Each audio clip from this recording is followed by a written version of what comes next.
بسم الله الرحمن الرحيم الحمد لله رب العالمين والصلاة والسلام على رسوله الكريم وعلى آله وأصحابه ومن استنى بسنته إلى يوم الدين.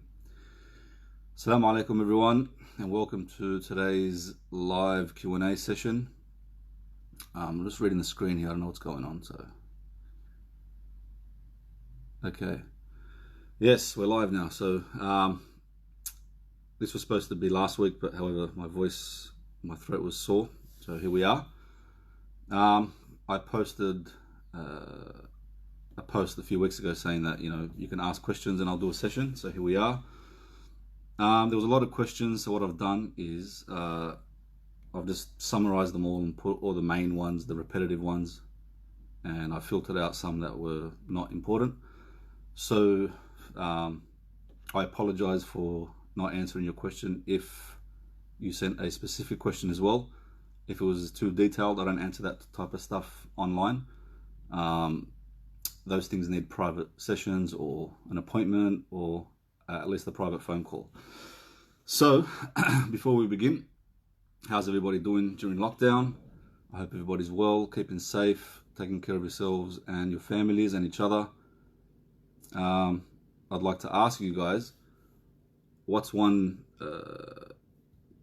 positive thing that's come out of lockdown for you? What's changed? What's happened? What's improved for you? If you'd like to answer, feel free to share your answer in the comment section. So the first question, we'll get cracking into it. The first question, this is a repeated question. I had like about 6 questions asked the same thing. What are red flags? This is like the hot topic. Everybody wants to ask about it. Look, there's a lot of information online about red flags. You can go on to Google and type in, red flags, and they can give you some basic understanding about what red flags are. But I'll do a quick summary and I'll try to Islamicize it, if that's the word, to my followers and viewers. So red flags, in any context, indicate that you need to stop and not go forward. Driving forward or going forward is dangerous. So for example, red lights means you need to stop your vehicle. Sorry, so let me fix this screen up here. Red lights means you need to stop your vehicle. On the raceway, for those who are into cars, if they wave the red flag, it means you need to pull over because going forward is dangerous. Same as in sports. If the red flag is waved, it means there's a foul and you need to stop and not continue. So in the same context with marriage, with relationships, we have red flags as well. They pretty much indicate that you need to stop and consider going forward, whether it's safe or not. Now, red flags, the ones I'm going to talk about today, they're universal. Okay, they're universal, meaning that everybody agrees with them, hopefully.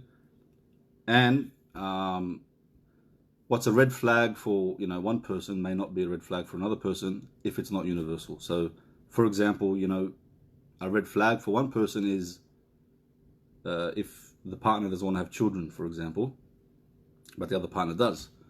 That's a red flag. But for another person, that may not be a red flag. They might not want children, for example. So some are universal and some are not. I'll stick to the universal ones today. The first red flag is, the first thing we need to look out for is what the Prophet ﷺ told us. He said in a very comprehensive hadith, that if someone comes to you for marriage and you are pleased, you are impressed, you are happy with 2 things. The first one he mentioned is their deen, and the second he said their akhlaq. So their deen and their akhlaq, which is translated as their religiosity and their character. This is very comprehensive because deen is not just religion. The word deen in Arabic is much vast, or more comprehensive than just saying religion. Religion is more of a, one day a week or something like that. Something that you do broken up, like one day a week or once a day or something. That's what religion means in the language, but deen means a way of life. Okay, so also your religion, your beliefs, your goals, your purpose in life. It's what you do every second of the day. That's what deen means. From the moment you wake up to the moment you sleep, deen is a way of life, a way of thinking, a way of a set of beliefs. So if you are happy with the person's deen, their way of life, including their religion, along with their good character, their akhlaq, then he said, then go ahead and marry them. Now, if you have one and not the other, it's problematic. So if you have someone who has religion, a good way of life, but no character, then something's wrong here. It indicates that something's wrong, and this could be disastrous. We see it many times where a person may have religion, or they follow their religion, they practice their religion, but their character stinks, for example. All right, their muamalat, the way they deal with other people, is un-Islamic, problematic, and this won't be enough to sustain a good relationship. So, and the opposite is true as well. You can't have someone who just has good manners but no deen. The Prophet ﷺ encouraged us to look for both. So, what is good character? Good character is someone who conducts themselves with compassion, with respect, with honor, respecting others, doesn't rip other people off, doesn't lie, doesn't cheat, doesn't steal, all those positive traits that you'd want to see in a person. This is what character means. So that's probably the first one I'd mention. If they don't have deen or character, or one or not the other, that's something you need to look into. However, I have seen people who are not even not religious, and then they're judging another person's religion. So you might get someone, for example, who doesn't pray or doesn't observe their religion, but they're out on the hunt for Mr. Perfect or Mrs. Perfect, who was very religious, and this is also not sustainable, because it's going to collapse. It's not going to work out. All right, according to what we've seen, if one is more religious than the other, I'm talking like a complete massive gap. Usually there'll be some issues there. So it's important that you are, following the religion, in order that you may find that with someone else, in someone else. So I hope that's clear. How do you deal with gaslighting? I got that question so many times, but we'll see if we'll cover it, inshallah. The next red flag is alcoholism, addictions, and any type of addictions, really. So whether it's alcohol, whether it's pornography, whether it's drugs or online gaming, online shopping, anything that can be considered addiction. So what you need to look for when it comes to addiction is not just whether it's active or whether it's present, but also, in the past. So people might say, we hear this all the time, oh, but he's repented or she's repented, and who am I to judge them in the past, and all this type of stuff. All right, we're not judging people, but you have the right to know whether they are recovering addicts, whether, what type of drugs they were hitting, how hard they were hitting it.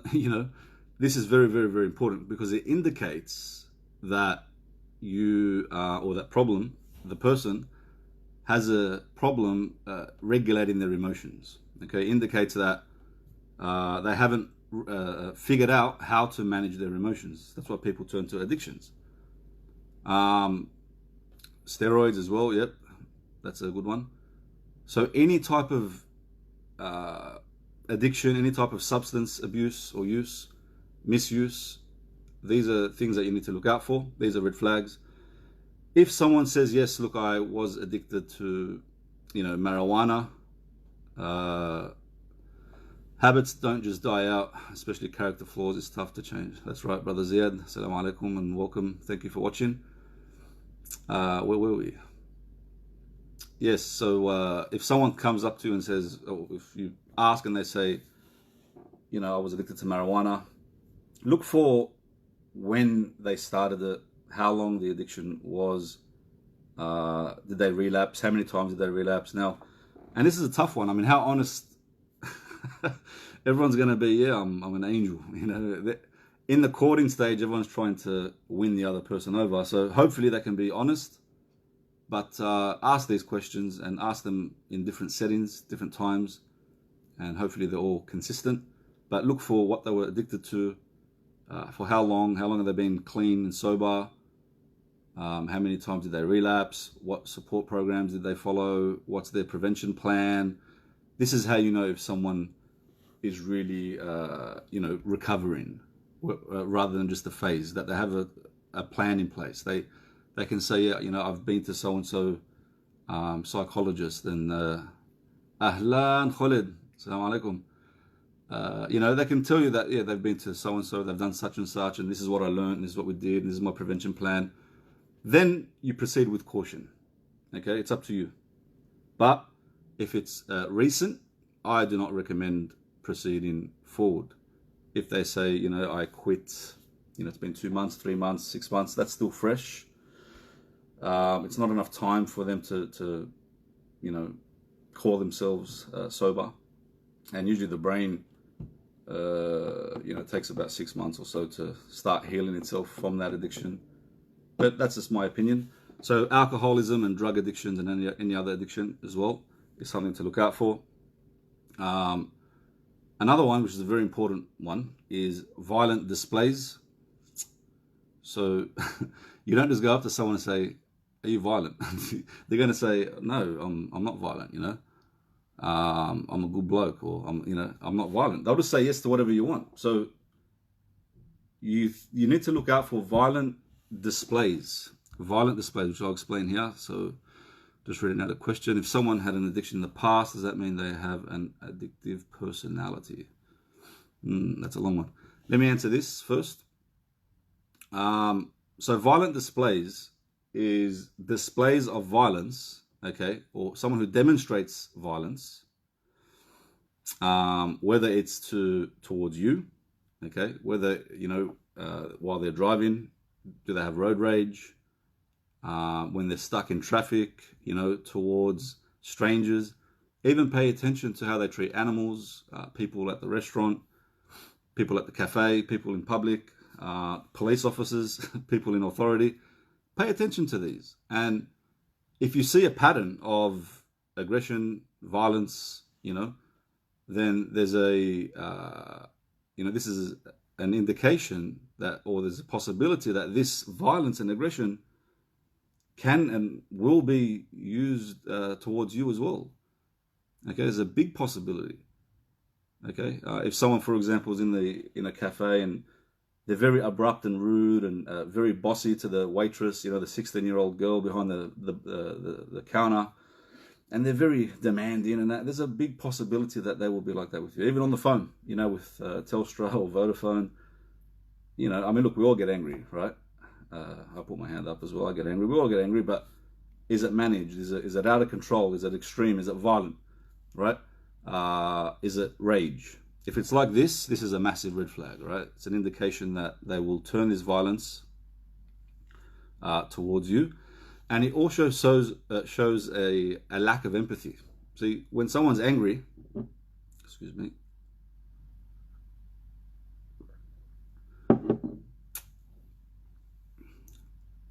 Ahlan bi Biggie. Biggie sent 50 stars. Do I have to pay you back on the side, Akhi?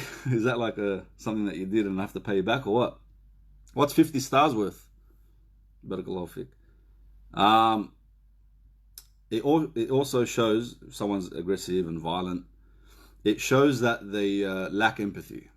Because when someone's angry and aggressive, okay, when someone's aggressive, they're pretty much saying, they have this belief that,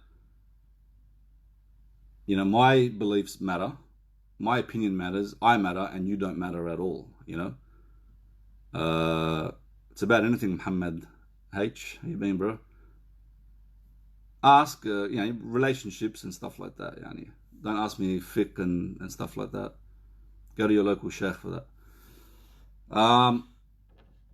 Where were we? Yeah, so being violent and aggressive indicates that they lack empathy. And if someone lacks empathy, it's very, very, very hard for them to understand your point of view while in conflict. Okay, it means that if you disagree with them, someone who has no empathy and who is aggressive, the moment you disagree with them, then they might rage it, just like you've seen in the courting stage when they were stuck in traffic, for example. Okay, because someone who lacks empathy can't see the other person's perspective, and they become aggressive when someone disagrees with them. So that's a red flag to look out for. Patterns of violence. Look in the house. Is there broken walls, for example? Punching walls and stuff like that. You can ask questions like, and this answers another question, but you can ask questions like, how did your family show anger? We all get angry, right? You ask questions like, how did your family show anger in your household? How do they express emotions? Things like this. And you can usually pick up on the answers. So look out for violent displays. The other red flag is Ahlan, be my big brother Ali. Thanks for watching. Just don't madbahadluni halla. Yeah. Where are we? The next red flag is mismatched relationship goals. So, for example, you meet someone, and a mismatch in relationship goals is you want to have 20 kids, like my friend, like my brother Jorge. Can you get off this page because I'm not professional? If you want to have 20 kids like Biggie, and the girl doesn't want to have 20 kids, she just wants to have one, then that's a mismatch there. That's a red flag. That's specific to you, okay? It could also mean things like where to live. If someone wants to migrate, for example, live in another country, and the other person doesn't, that's a mismatch in relationship goals. So these are things you need to ask straight away, by the way. The next red flag is a hot one, a very important one. It's persistent jealousy, okay? Extreme jealousy and distrust. Jealousy in its healthy form is good. All right, the Prophet ﷺ actually said, Con Pappas, mate, Con Pappas, captain of Liverpool Boys High School. All the boys have come out to play. Where were we? I get sidetracked. I got to stop reading these comments. There's my neighbor as well. Thanks everyone for joining. So the next red flag is extreme jealousy, right? So some jealousy is healthy. Actually, no jealousy means there's something wrong with you. So if someone's flirting with your wife and you're like okay with it, maybe you're a swinger, that's a problem, all right? That means you're a dayyuth, and the Prophet ﷺ warned us about being a dayyuth, someone who has no ghira, no protective jealousy, which is a healthy amount of that towards his women. But this is for men and women, extreme jealousy, because women can be jealous too and can cause havoc. I've seen women track their partners down with every app you can think about, PIs, private investigators. I'm not going to get into that now, but yeah, men and women, extreme jealousy from the start is a red flag. All right, it shows that underneath all of this is insecurities within themselves. Okay, there's an underlying problem of control and power. Okay, control and wanting to control that person, wanting to overpower that person. So jealousy can be in that way, and it looks like this.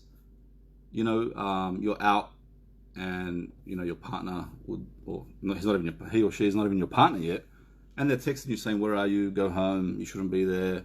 I'm the boss of you now." Obey me, stuff like that. Or, I just care about you. You shouldn't be out there. Look, that friend's not good for you. I heard bad things about him or her.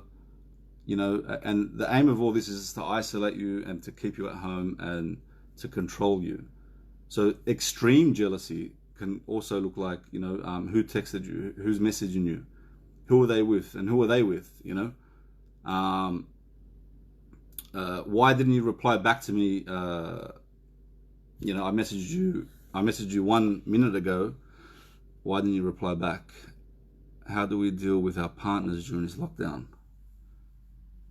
Being in each other's face 24/7. How do we give each other enough space? All right, Hamed H. I'll try to answer that at the end. Good question. So why didn't you reply? I messaged you a minute ago, and you didn't reply straight away. What are you doing? Who you with? Who you cheating with? Blah blah blah blah blah. And their mind takes some paranoia, and and it's just extreme jealousy. Okay, so that's something to look out for, definitely. Okay, it shows that there's underlying issues with the person. They have a lot of insecurities and even paranoia. All right. Many times we've seen people make up stories and take it to the extreme and then actually believe it and act upon it. Wallahi, it's scary. And then you investigate and ask, like, what did it stem from? I mean, what did they do? It's just, okay, they didn't reply back to me. Well, is there other possibilities that maybe they were busy? Maybe, So anyway, look out for that red flag, jealousy, extreme jealousy. The next one is a history of infidelity. Okay, so we're not saying that we need to crucify those who have done everyone's come out to play today. So with infidelity, if there's a history of that, and it's been the common denominator across their past relationships, this is something to look out for as well. There's a big chance that they might also do that to you. Okay, so the common thing here you would see is the common pattern you would see is that whatever was excessive before, there's a high possibility that it will be applied to you. That's all you need to remember. So same with infidelity, same with violence and control, and so on and so forth. And that's the next red flag, which is a controlling behavior, controlling nature. So they want to control everything that you do, who you see, where you go, all that stuff. And we're talking early on. He's not even married yet. Okay. He's not even married yet, and the control's there. And I get this question all the time. If a person is engaged to a woman, does he have authority over her? The answer is absolutely not. Not until you start paying the bills, big boy. As long as she's under her dad's, roof or whatever, her wali's roof or her mother's roof. As long as she's there, even if she's done the nikah, you don't have any authority over her. But look out for the controlling nature, where they treat you like a child, they don't trust you, and so on. The next one is,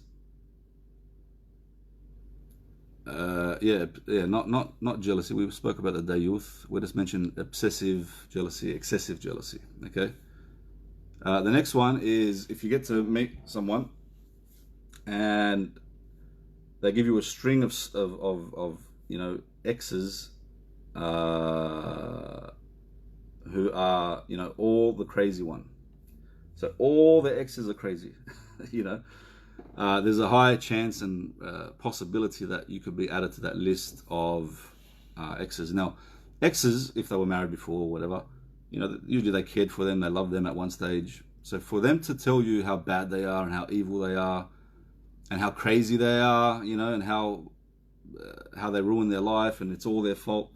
If you hear this a lot, okay, this is not 100%, but if you hear this a lot, that all the exes were bad or all the potential wives or potential husbands were bad and it's all their fault, then this is a red flag, because you can be next on that list. And it shows that they don't take partial responsibility for their contribution to the failure of that relationship. Does that make sense? Yeah, if you join late, ahlan. Who's that? Where are we? So if all the exes are, perceived or painted to be crazy, then you can be on that list. And it shows that they don't take part blame for their contribution to the relationship or to the destruction of the relationship. Okay. The next red flag is someone who has absolutely no friends. Someone who you meet and they have no hobby, they have no friends, they don't see people. Now we might say, oh, this is very humble and introvert and blah, blah, blah. But this is something to look into, because if someone can't hold and sustain a relationship, with friends and family or with people, it shows that they can't connect with people. They struggle connecting with people, right? So, and it also shows that if they have no hobbies and they have no friends and they don't do anything. Now, I'm not saying they have to have 1,000 friends. It's all right to have your friend circle small, but I'm talking about absolutely no friends at all, and they don't connect with them. So this is the issue here. The red flag is they don't connect with other people, and they don't connect with other people, and so therefore they may struggle to connect with you, and they may want all your time. They may want all of your time. Yeah, we're not talking about abuse or domestic violence here yet. Anyway, this is just in normal situations. So no friends, no hobbies, no anything is pretty bad. Okay, it means that they want all of your time and they can't sustain, like an emotional connection with people. So that's just something to look out for. The next one is a lack of emotional intimacy. This is where you try talking to them, you try talking on an emotional level, and it's very, very, very challenging for them. Now, talking on an emotional level is hard, it's challenging, it's not easy. But if they absolutely refuse to open up, to conversate, to ask follow-up questions, to show interest, to really show Ahlan Baha. I know you texted me and I didn't get back to you, Akhi. I'll get back to you after this session, inshallah. Where are we? Yes, so emotional intimacy is hard for a lot of people, especially if you weren't brought up in that type of household. But if someone doesn't show interest, or at least ask follow-up questions, or at least try. Ahlan Saif, how are you, my brother? Good to have you here, bro. It shows that they can't show connection with you as well. Okay, so try to avoid or try to look for someone who can connect with you, have a emotional connection with you, emotional intimacy, where they can at least ask follow-up questions. And if you ask me, how do you be, intimate emotionally? It's be attentive, ask follow-up questions, from based on what they said. So if they said something to you, for example, last week I had a fight with my boss, and I felt angry. A follow-up question is to take out some information from what they said and ask deeper questions. Ask deeper questions. So like things like, you want to tell me more about what happened at work. What happened after that? Tell me more. Stuff like this, right? What did you do when you were angry, and so forth.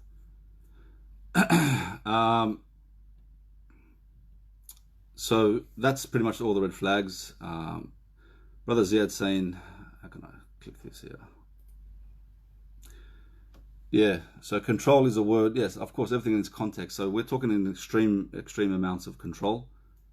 Even if the husband is a qawwam and so on and so forth, controlling behavior is something that the scholars did speak about in the books of fiqh as when a wife can ask for khula, and one of them was, which I'll get into later, that he's too controlling, not to her liking, things like this. So we're talking about, whenever we're talking here, we're talking in extreme amounts, not the healthy amounts.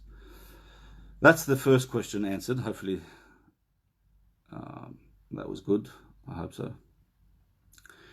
The next question is, Assalamu alaikum, what is the process here in Sydney to take a khula? The easiest way to go about it. And how long is idda after khula as opposed to a normal divorce? Okay, so the process here in Sydney is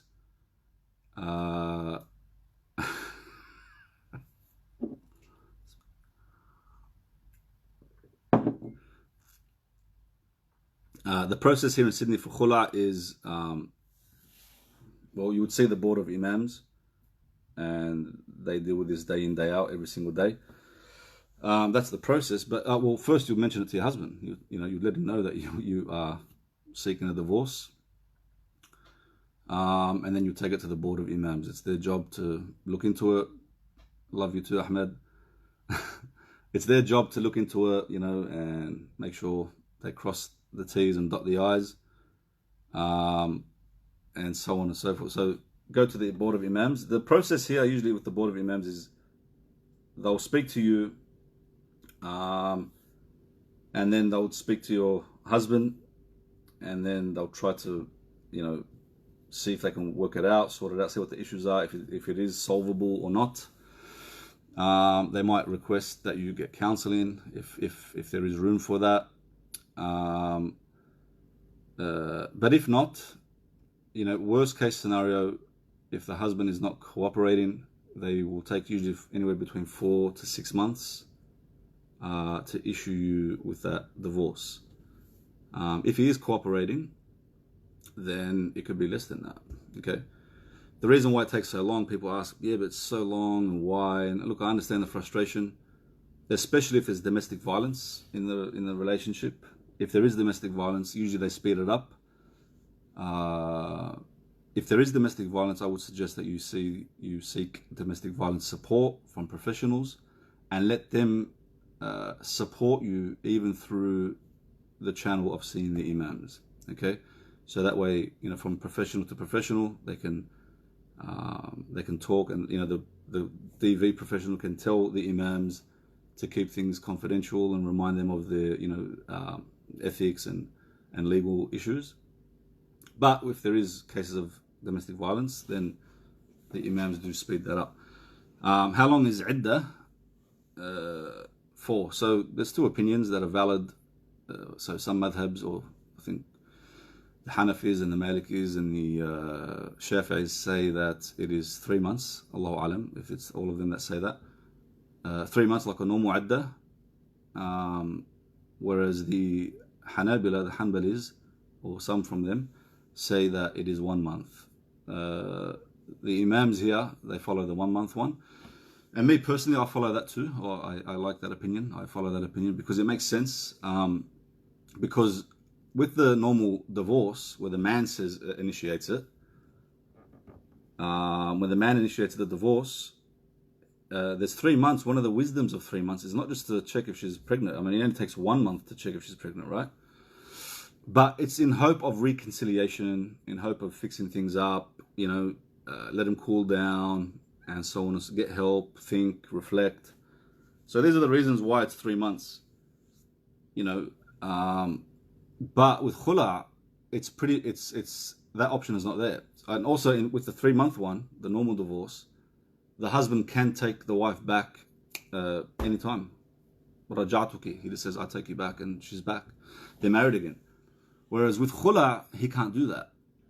So the khula is where the wife initiates the divorce. She says, I hereby am initiating the khula as of today. And then she goes and speaks to the imams. And when that happens, it's a 1 month idda, this opinion that I follow. It's the opinion of Ibn al-Qayyim, Ibn Taymiyyah, and some of the Hanbalis.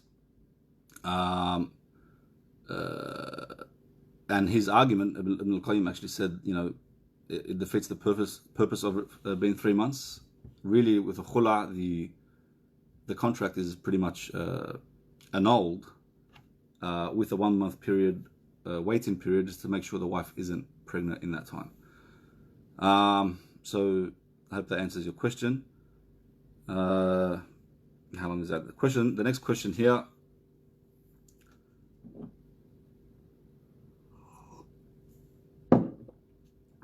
It's a long question. So, apart from asking other people for their opinion, can you suggest ways to better work out what a prospective spouse actually looks like? Example questions to ask or other tips, and what would be a reasonable amount of time to spend speaking to someone before deciding to do a nikah? Seeing someone in multiple settings, especially in their comfort zone, helps reveal more about them. So how do we as Muslims do this? Okay. It's a long question. So, well, what does a prospective spouse look like? I'll put up a photo. No, I'm joking. Look at what we said. The Prophet ﷺ said, look for the deen. Deen meaning a way of life, not just when you go to the masjid. Okay, a complete way of life. Their thinking, their beliefs, their behaviors. If it's in, if it's in accordance to the Sharia, if it's in accordance to Islam, and also the akhlaq, and avoid all the red flags that we mentioned. But tips, what to look for, what to ask. What I would suggest, or the question he's saying, how long would you be engaged for, pretty much. So this is different for everyone. I've seen people be engaged for 2 years and it still didn't work, and I've seen people be engaged for a very short time, and it worked. And I've seen the opposite as well. So how long should you be? I would say just generally, it usually would take about 6 to 8 maybe months until you can see someone's not true character, because you got to move in with each other to see each other's true character. But it takes you about 6 to 8 months to give you a general idea of who they are, whether there's whether there's compatibility issues or not, whether there's family problems, and whether you can go ahead with it or not. So I wouldn't recommend quick. Generally speaking, I wouldn't recommend a quick nikah. Many times I've seen, with the quick nikahs is they start to put pieces of a puzzle together later on, and then they realize if they knew this stuff, they wouldn't have married them. So just take your time, I believe. I mean, it's a big decision you're making. You're getting married, hopefully for the rest of your life. You're going to have children with these people. So take your time doing that. But not too long. Not too long, because that can also defeat the purpose. I've seen, and just on this engagement period, right? So we've seen people be engaged and, they do, what they call the Fatiha or whatever. And they announce their engagement, fair enough, this is okay. But then they just go around and live as if they're married. This is haram first and foremost, but also it's problematic for the relation, like for your marriage in the future as well, because you start to miss out on the proper honeymoon phase, in my opinion. The proper first 2 years of that honeymoon period. When you've been engaged for 2-3 years and you get married, it's like, I already know you already know me, and plus it can lead to things that you will regret. So I don't know, some questions you can ask is, how did your family display anger? What's some good things about your dad or your mom that you like? And what's some not so good things that you don't like about your mom or your dad? What would you like to keep from their character and from what they did, and what would you like to change or not be like? You can ask them questions about, what things mean to them. So, for example, what does family mean to you? How does your family display that? So don't just ask closed-ended questions, ask open-ended questions. So that way they don't answer with a quick yes or no. And you're asking them to give you evidence or provide a time where this happened, the bottom line is, no matter how many questions you ask, you won't really know someone until you marry them and live with them. That's the bottom line. That's the honest truth. However, observe. That's why I say 6 to 8 months to observe. Okay, to observe their character, to observe their deen, to observe what they do, how they react, how they think, how they respond. You know, and as to answer this question, how as Muslims can we do this? Go, organize multiple settings. So it's okay for Muslims to, go with their mahrams and their families to restaurants. I think sometimes we become a bit we overdo it sometimes where, the boy or the girl, look, I'm going to speak honest right now, right? The boy or the girl, they're at uni, they're at work, they're at TAFE, they're out being human beings, doing what they got to do, and they're talking to the opposite sex, no matter how religious you are. I've seen it, okay? And I'm not saying that they're doing haram, but they talk, they chit-chat, and they might even exchange numbers and talk about things and essays and assignments and at work. So your daughter and your son are doing this. So ease up a bit when it comes to allowing them to speak to their, fiance or the prospective partner, So allow them the space. You can still be around, you can still observe them, but, go to a restaurant, let them sit on the table. You can still see them and let them talk, get them out of the setting, from, it's the same setting at home. You're going to go and see them at home, see them at home, see them at home. It's not such a good idea. It's good to get them in different settings. So at the mosque, at a restaurant, in a park, tell the families to organize, not now during lockdown, but generally speaking, organize the families to go out. This is if you are engaged, right? You've passed the pre-engagement questionnaires and you think that you're compatible. Now you're engaged, you announce your engagement. Here, I'm talking about here, from here to the nikah, wait at least 8 months and just observe. Okay. I hope that answers your question. We can't give specifics because we don't know the situation. Okay. But as parents, I advise the parents to ease up a little bit when it comes to how strict you are when your children, are talking with their prospective partners. I understand you have ghira and you are the, the dad or whatever. I'm a dad as well.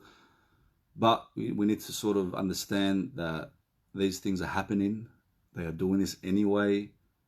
And I'm not saying it's right or that we should just allow them to do whatever they want. No, I'm not saying that. But be a little bit lax.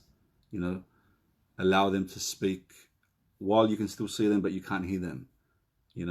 Allow them to speak while you can, just figure out ways where they can see each other and talk without the parents around. Okay? I believe that's very, very important. You can disagree with me if you want and tell me it's haram and I'm going to hell. That's fine. We can disagree. It's all good. Next question. I don't fully understand the concept of what I've read and heard that. This one. Heard that women in Islam will go to hell. Will be accountable, go to hell for asking for a divorce. Okay, now I get it. This is not so clear. I feel uncomfortable hearing this. I'm a woman, I'm a wife, and I do what I can, and I have asked for a divorce. Does that mean I'm going to hell? Okay, sorry for laughing. I'm not laughing at this question. I'm just laughing at some mentalities of how we can just judge people and throw them in the hellfire whenever we want. This is how it goes. So there is a hadith where the Prophet ﷺ said that if a woman asks for divorce, and this is the part that usually people leave out, for no reason, then she won't smell paradise. Okay? Now, let's unpack this hadith.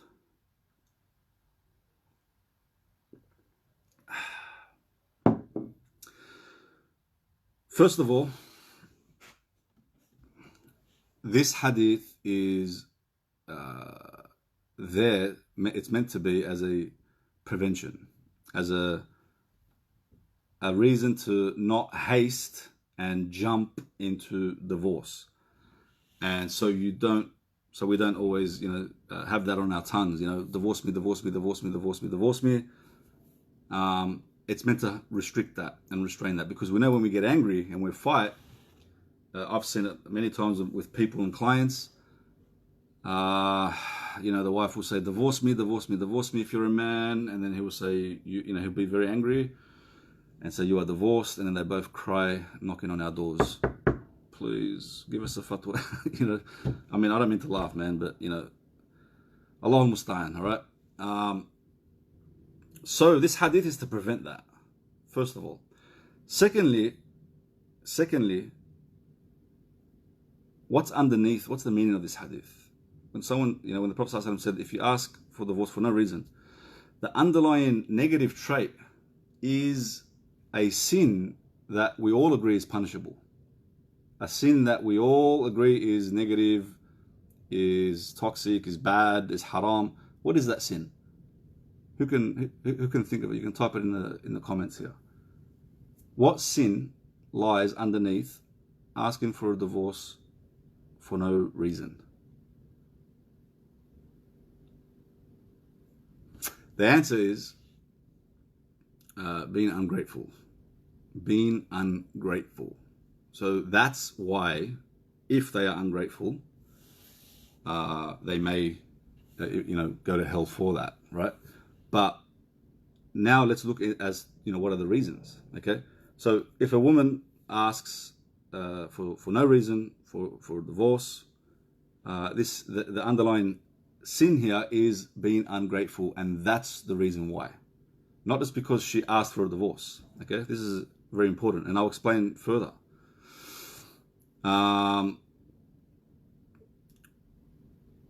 The reason why I explain it in this way is because we know that khula is halal, permissible in Islam. It's something that is permissible. It's allowed in the Sharia. So if it was allowed, and then this hadith comes in and says that if you ask for it, khula means the woman asks for divorce. So if we got this principle, allowance, that the woman can ask for khula, and then we've got this hadith saying that if you ask for divorce, you're going to hell. What happens here? It's because they miss out the part of without an excuse, and the hadith is not explained enough. It's not explained well. It's usually used to abuse women. I've heard many times of cases, many cases. The woman disagrees, says something, or they fight, and then the man says, you're going to hell. This is why you're going to hell. Blah, blah, blah. And we shouldn't do that. It's not up to us to know who's going to hell and who's not going to hell. Okay? Also, khula. Okay? Khula is allowed. Khula is permissible. The wife of Thabit ibn Qais radiallahu anhu is a companion. She was a female companion. She came up to the Prophet ﷺ and said, and this is the main dalil that khula is permissible. She said, Ya Rasulullah ﷺ, my husband, I can't fault him in his religion. He's good in his religion. However, if I stay with him, I fear destruction upon myself. I fear that I may display behaviors of ungratefulness, or I may not give him his rights, or I fear some bad things if I stay with him. So she's asking for a khula. She's asking for a divorce here. Is she going to hell? What did the Prophet say? The Prophet ﷺ said, he called her husband and he told her, it was very simple. He told her, are you willing to give back his mahar? She said, yes, take it. And then that's it, it was done. He said, go do 1 month iddah, and her husband divorced her. But she asked for divorce. So, but the hadith, he says, without a reason. I'm going to mention 5 things that Sheikh Abdullah ibn Abdul Rahman ibn Jibreen, who is a major scholar who was born like in the early 1900s. He was a teacher of Sheikh ibn Uthaymeen, from the Saudi the scholars from Saudi. He mentioned 5 things in explanation of this hadith. When can a wife ask for divorce? Or when can she ask for khula? Okay? And listen to these reasons. I want you to listen to them and ask yourself, did you know this? And I'm not encouraging women to divorce. I'm going to get to my conclusion at the end. Okay? But if a woman is asking for divorce and she's adamant, she's done her istikhara, she's adamant that staying in this relationship has darar in it, there's bad, there's harms, and she's sinning by not giving the rights, and this relationship becomes now not meeting the objectives of marriage, right? Then there's an option for them, and the man is refusing to divorce. So Ibn Jibrin, rahmatullah alayh, said the first thing where a woman can ask for divorce is, and I'm reading, if a woman dislikes her husband's treatment of her, for example, he is over strict, hot-tempered, or easily provoked. One little thing and he goes berserk. He acts like, is very aggressive. Gets angry a lot, the Shaykh said. Or criticizes her and rebukes her for the slightest mistake or shortcoming. Then she has the right for khula. That's the first one that the Shaykh mentioned. Okay? I mean, hearing this, a lot of brothers will be like, what are you saying? What are you teaching our sisters? We're not teaching divorce. We're educating, and education is free for men and women. Okay? If you feel insecure by listening to this, then that means there's something wrong in your marriage. And we're not encouraging women to divorce. The imams here in Sydney, myself, our first priority is to try to keep marriages together. But if there's no room for that, Allah has allowed divorce. Okay. Number 2, Shaykh Ibn Jibrin mentions when women can ask for khula, if she dislikes his physical appearance. if he's ugly, pretty much, right? I know a lot of people will be shocked listening to this, right? But if she dislikes his physical appearance, he's ugly according to her, or he's missing, he's got some he's deformed in some way, then she's allowed to ask for khula. One might say, but why? Like, what the hell? Like, this easy? Yeah, I mean, if she's not happy, if she's waking up every morning seeing someone she's not happy with, for the rest of her life, and then she starts to see other good-looking men, it might lead her to haram. So the Sharia came to prevent the haram. That's the main thing here. Now, we're not saying this to divorce because of your husband is not good looking, but we're talking like major ugliness here, okay? For whatever that means. But this is what the Shaykh is mentioning. Number 3, reasons why a woman can seek khula is if he is lacking in religious commitment. Okay, for example, he doesn't pray, he drinks alcohol, he neglects Salatul Jum'ah, for example. He doesn't fast Ramadan.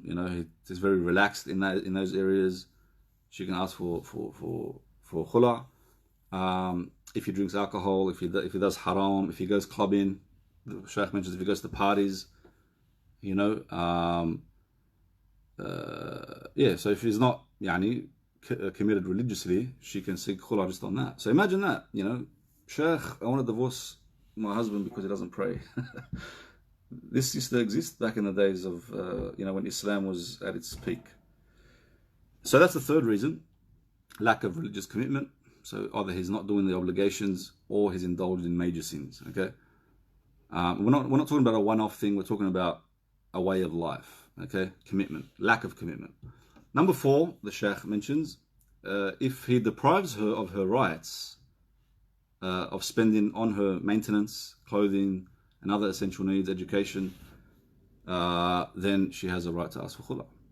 That's her right, right? If she's not receiving her rights, then she can ask for khula. She won't go to hell. Number 5, if he does not give her her rights, her sexual rights, and this will, in fear that it might not keep her chaste, he said. right? So no sex at all, or not giving her sexual rights. Either he's unable to have intercourse, or he does not like her, so he doesn't like to sleep with her, or he prefers someone else, the Sheikh says, or he is unfair in the division of his money and time.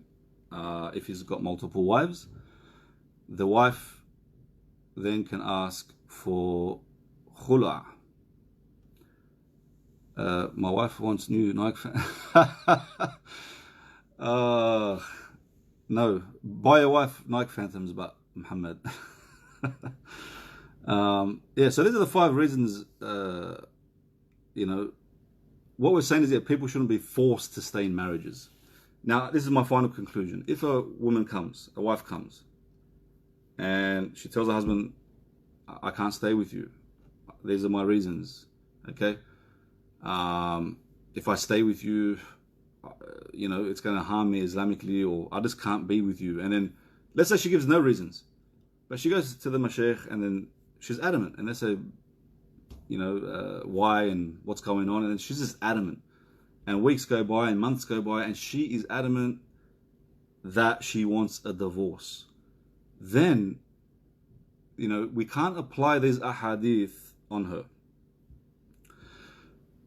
The scholar said, it's not up to us to tell her whether she's going to hell or not, whether it's a good excuse or not. If she wants a divorce, if she wants khula, and she's adamant about it, we've tried our best, we've tried to save the marriage and everything, and she wants a divorce, then give it to her, and then she faces Allah Azza wa Jal with her excuses.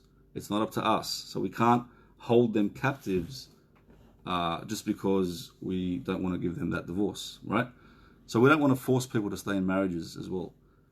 But another disclaimer, because I've got to say, in case those who are jumping on, I'm not encouraging divorce. I'm teaching.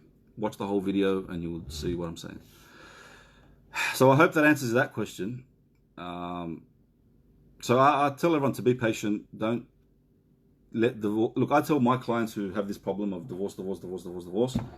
I tell them, no problems. It's halal for you to divorce your wife, brother. You're angry, you chuck it out, you just drop the D word, like no problem.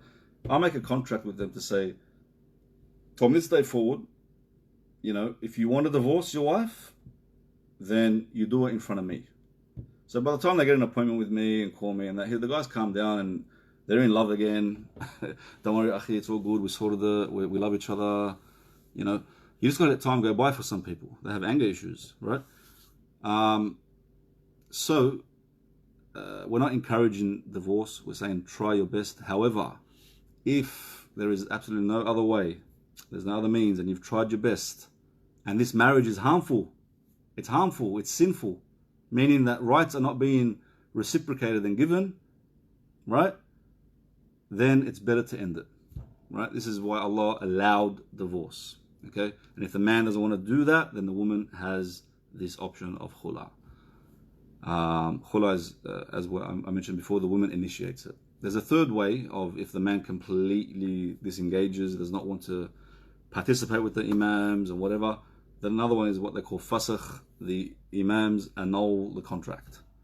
And they send him an email saying, we tried, you didn't participate, we believe this marriage is harmful, and you are hereby divorced. All right, that's called fasakh. So there are options, you just got to be patient and seek them. One last question. How long have we been going for?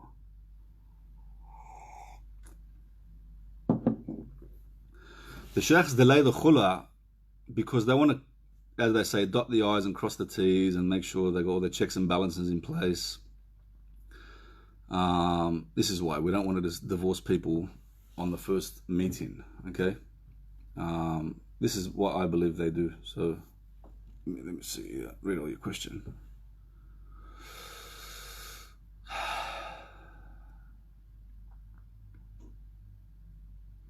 Yeah, so they delay it just to make sure that everything's in place, all the checks and balances in place. You don't want to just give divorce, to anyone. I'm not talking in the case of domestic violence, for those who are wondering. Domestic violence is different. They shouldn't be sent home to their abusers, and the whole thing should be sped up straight away. But I would say seek professional domestic violence support. Don't go to the mashayikh first, because mashaykh are not domestic violence support workers, right? You need to go be safe first, then seek your khula. Okay, where are we? How do you protect your child from being harmed by or mimicking toxic behavior of her parent who is toxic? Okay, so I'm assuming that sister's asking this. She's got a daughter and the ex-husband. Okay, so you can't stop the child from seeing the other parent so long as there's no reason to do so. If the other parent that you're co-parenting with has bad behavior, swears, drinks alcohol, does all these bad things, you try your best to remind them not to do that in front of your child. But if he disregards what you say, the best thing you can do is be a good role model for your child. Studies do show, research does show that all it takes is one parent or caregiver, to be able to nurture and teach the child in order for the child to grow up healthy emotionally and mentally. It doesn't necessarily need to. I mean, two parents to be healthy is ideal, but one is enough. Okay. But it is a challenge. It's unfortunate. This is why we say choose your spouses, well before you get married, because they're going to be the mother or the father of your child. Just role model good behavior and teach them, lead by example, educate them. Don't show the child that, the worst thing for a child is to see their mum and dad fighting. Doesn't matter who's right and who's wrong. The worst thing for a child is the parents fighting, because they see their parents as superheroes, regardless of how bad they are. And when they see that their superheroes are fighting and not getting along, their whole world crumbles. The whole world just collapses. Okay? They will learn as they grow up. Now, you don't talk bad about the other parent to your children. Okay? No matter how bad they are. Now, unless it's obviously abuse or alcohol or drugs or something like that, obviously you tell them if they do this, you ring me or whatever. But you don't talk about how, generally speaking, you don't criticize and you don't get them involved in the politics of the exes, okay, or of the parents.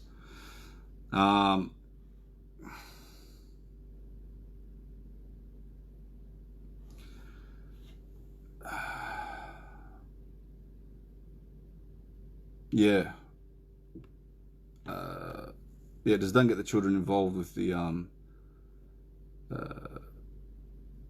the politics of the parents. What can you do is just be patient, I guess, and be a good role model. Show them unconditional love, acceptance, and don't blame them for what happened between you and your ex. Don't blame them for anything. Remind them, constantly that you still love them and you accept them for who they are. You know what I mean? Role model emotional intelligence by, if you get angry, explain why you got angry and how, apologize when you need to apologize if you feel that you need to apologize. Don't be afraid to show them love, and don't be afraid to ask for their opinions and ask for their input. When a child grows up in a household where the parents were fighting and they got divorced and they were still fighting, when the child grows up in this type of household, they usually, at an early age, may find another, you can say, belonging. They might find another belonging for them, so they might, join gangs or meet people and do bad things. Why? Because they're craving connection. They're craving to feel belonged. Now, when you exclude them as they're growing up, there's a high possibility that they might do that when they grow up. They might find that need to connect and feel belonged elsewhere.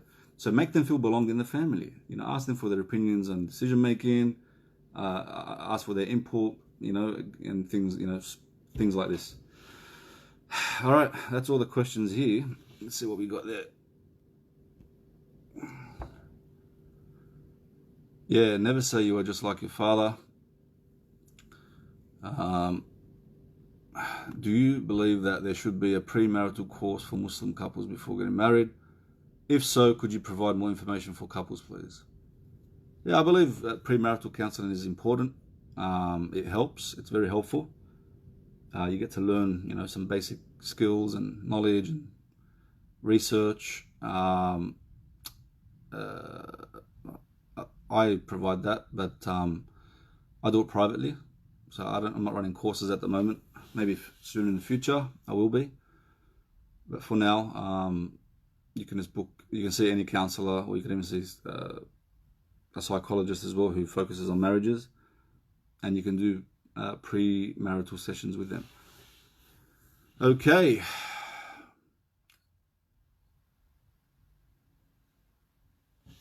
All right, everyone. Thanks for listening. I didn't read all your questions because I don't know how. I don't have all devices here. I got the phone stuck up here in front of me.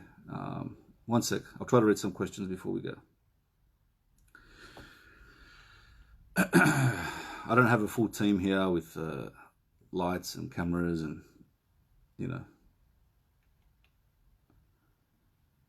where are we? I don't know how to look. I'm trying to, I don't know. Anyway, forgive me. I think, wait, one more time. Because I know there's a lot of questions here.